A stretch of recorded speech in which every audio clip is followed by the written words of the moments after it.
Je disais que si la société est capable de se tenir elle-même, de s'autofinancer, d'être capable de faire face aux différents dysfonctionnements financiers, au-delà de ces, notamment en vendant ses propres moyens et en arrivant à relever ces défis, en se basant, en se misant essentiellement sur ses propres moyens, sur ses propres moyens financiers. Elle est même, la société est elle-même client. Voilà, donc c'est un service commercial. C'est un service commercial, donc il doit être capable vraiment de se tenir elle-même le coup. Donc au-delà de ça, je pense qu'il est bon souvent dans des choses nuisibles, il va falloir choisir les moins pires. Les moins pires, c'est quoi? C'est qu'il est souvent bon d'appeler des sociétés privées, des sociétés privées énergétiques. Donc, les faire appeler donc, pour qu'ils puissent venir s'installer au Mali. S'installer au Mali, vraiment faire face vraiment aux différentes préoccupations si la société, l'EDEM du Mali a du mal vraiment à s'en sortir. Peut-être qu'avec l'avenir de ces nouvelles sociétés énergétiques, d'autres particuliers, donc du surplus encore. Donc cela permettra vraiment au moins d'amortir les charges en termes de consommation et peut-être que de réduire les dépenses et ça permettra au moins également de contribuer à l'économie nationale et ça va également réduire le chômage. Et ça va augmenter l'économie nationale. Donc, et aussi sans oublier que nous sommes dans l'ère entrepreneuriale. Dans tous les secteurs confondus. Donc, il sera vraiment une participation positive,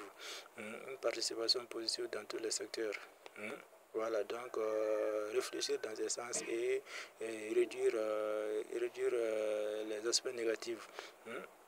Voilà, donc au-delà de ça également, au-delà de ça également, on peut procéder comment on appelle, on peut procéder à la privatisation de la société. On peut procéder à la privatisation de la société. Cette privatisation, en privatisant la société EDM Mali, à l'instar de Malitel, on a vu Malitel au début avait du mal également à s'en sortir. Tout simplement, elle était également vraiment confrontée à des malversations financières, etc. Pendant une longue année. Donc ces malversations financières-là, vraiment, n'ont pas pu...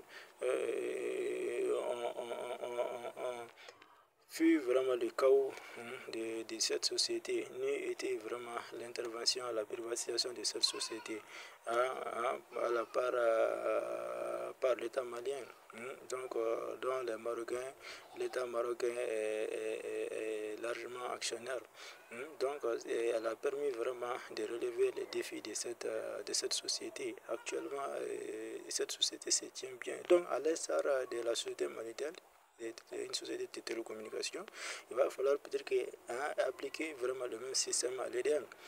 Avec cette façon-là, peut-être que l'État malien sera bénéfique et les assez de milliards, que l'État malien subventionne chaque année seront peut-être économisés à d'autres fins.